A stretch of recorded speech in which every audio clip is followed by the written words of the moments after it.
What up, ladies and gentlemen? Josh Mason here.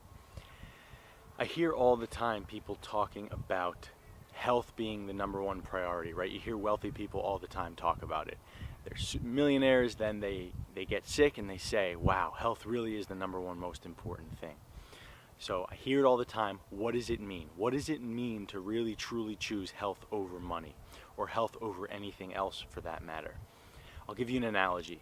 Say you have a car. Okay, you have a car, you can only use and have this one car for your entire lifetime. There's no other car that you can borrow or steal or buy, okay?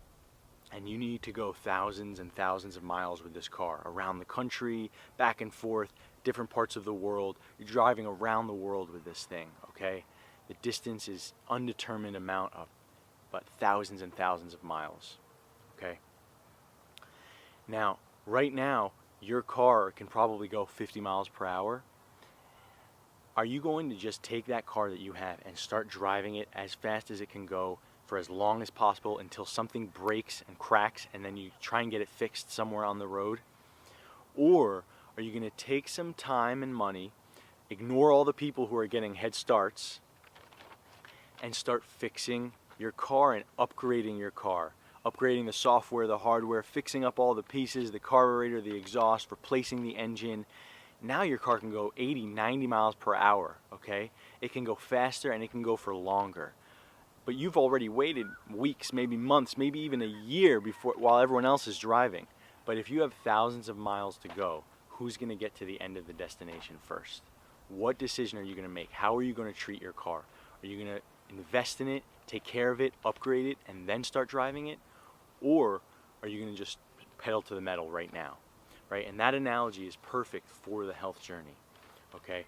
The reason is because right now, what I hear time and time again is, I can't afford it. It's not the right time to heal. It's not the right time for me. I don't have time. I don't have money. What it comes down to is prioritizing your life, okay? I just have some notes here. I'm just going to run them through real quick about what it means to choose health over money. When I was dying, right, I went through 4 years of crippling, debilitating illness, suicidal despair, panic attacks, just absolutely debilitated with mental and physical illness. I had spent over $120,000 of my own money on my health, and I didn't get anywhere. I was chasing my own tail. Eventually, when I figured out about mercury poisoning and parasite toxicity, I had no money left, but I did have something solid, tangible in front of me that I knew would lead to my healing. So I asked my dad for help, and he helped me. But the point is, while he was helping me, I was still worrying about money. He was giving me a budget per month, and the budget per month was pretty much what I needed to survive. Take my supplements, take my foods, and I didn't need to work. But my conditioned mind was so nervous about what was going to happen in the future. Holy shit, if he's only going to help me for 4 months, what am I going to do on the 5th month? What if I need more supplements? What if I run out of money? What's going to happen in 6 months and I haven't worked in so long, and are people going to want to hire me, and et cetera, and it was infinite. And what I realized in those days is that I was basically dead. Okay, I had no essence of life. I had complete debilitating thoughts on a daily basis. Nothing mattered. The only thing that mattered is that I could put the pieces of my life back together, of my soul, of my being, and my consciousness back together to allow me to think in a cohesive manner, to allow me to participate in life again. Money, we're so deeply ingrained and branded with this money virus that even in my darkest, deathly days, I was still ruminating about money. These digits on a computer screen were still running the show, right? Pixels on a computer screen. Literally digits. It's a game. Okay? Pieces of paper and these digits on a computer screen were running the show and operating the system. Okay? And I was totally afraid. Totally afraid. Eventually I made the decision. I made the conscious decision to every single day witness and ignore those thoughts, or witness and appreciate and just concentrate on my health, right? It took me a long time and a lot of pain to get there. But my point is like, think of the insanity of that. I was dying, nothing mattered. I had not 1 ounce of joy in my system, and I was still worried about money. What am I going to do for money? Do you realize how insane that is? Thinking about the future and about how am I going to how am I going to make money, and it's insanity. Okay?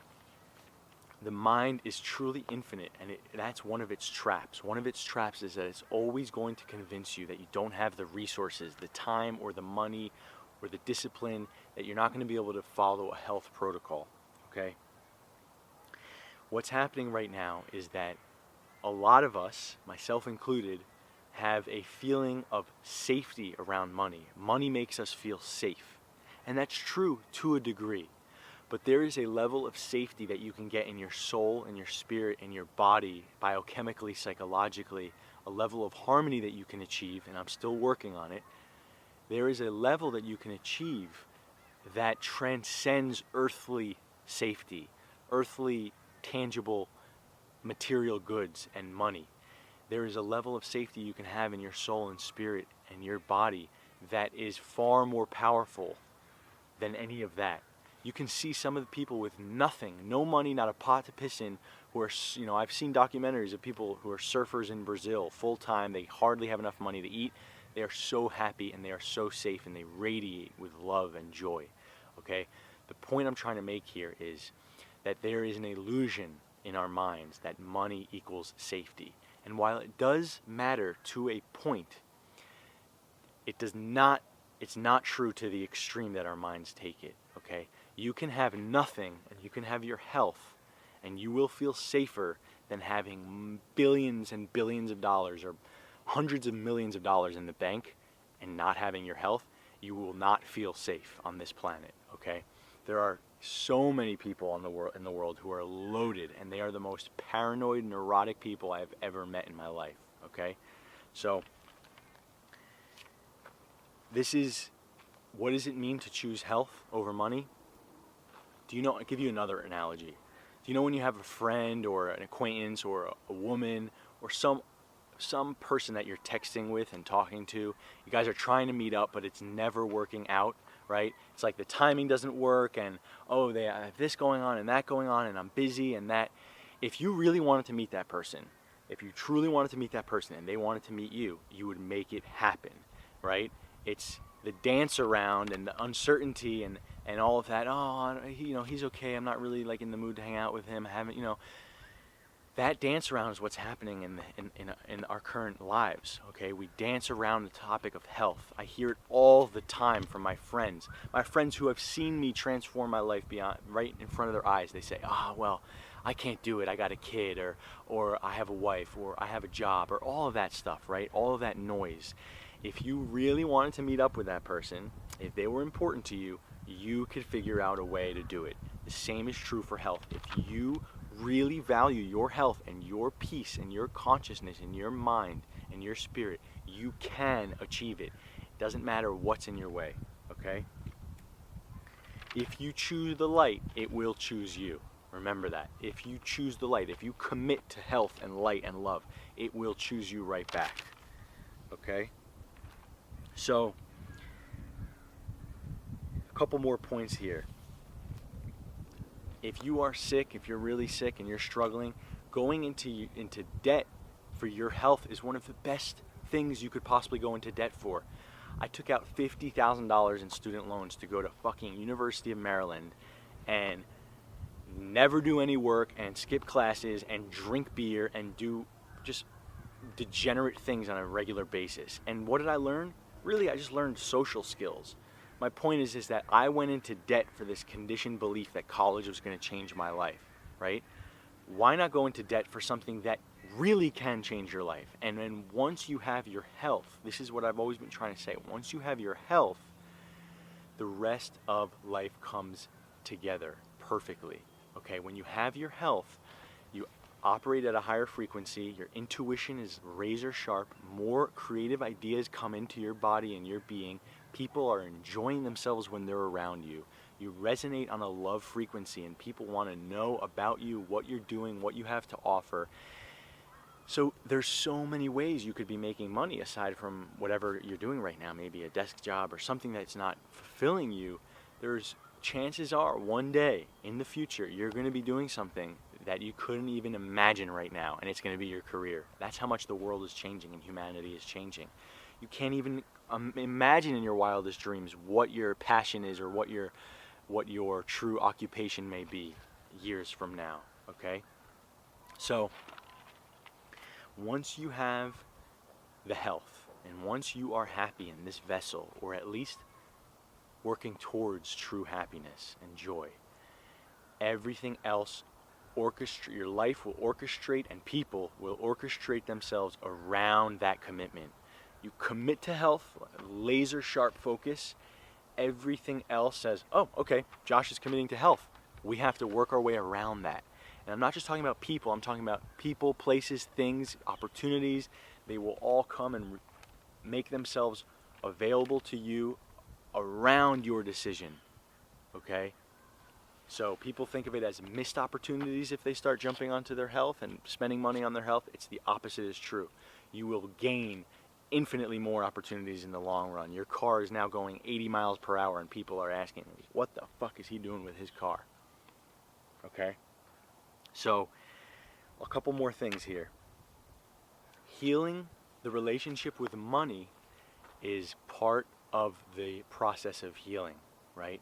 Getting to a place where you can appreciate money without it running the show, without it charging your whole being and just running the whole program, right? The desire to save or the amount that you have, all that stuff, all of that charge that comes with seeing those numbers and thinking and analyzing. If you can get to a point, right, where you have a healthy relationship with money, which means that you appreciate both the outflow and the inflow of it, then, and you use it as a token of appreciation for knowledge or for anything, right? Then your healing process goes to a new level, right? We have to heal. That's part of the conditioning, the money. Just like a conditioning is, that we're supposed to be macho men and not cry. And just like the conditioning is that we're supposed to eat shitty foods and go to Western medical doctors who did all this conditioning, right? It doesn't end with money. Money's part of it, right? It's a huge part of it. If you can heal with money, it's probably the hardest thing to commit to. The final straw, in my opinion, is committing to health over money. That's the final straw, I believe, okay? So, lastly, there's another analogy, right? You see in the airplanes, there's a picture of a woman who has her oxygen mask on her kid, and she doesn't have her own oxygen mask on, and there's a big circle and a cross through it. Don't do that. Same is true for life.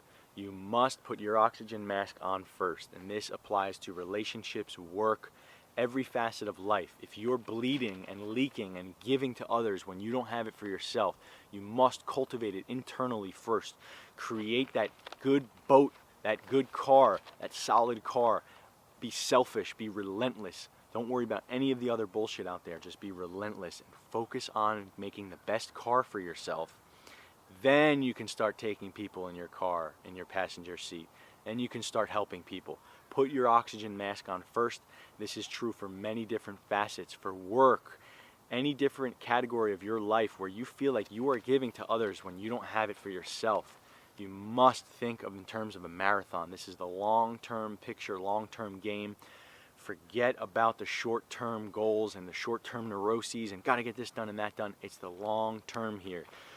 Put your oxygen mask on first, then you can start helping other people. So there is never a perfect time to work on your health, right? There is truly never a perfect time. That's the trap. The only perfect time is right now. Peace, guys.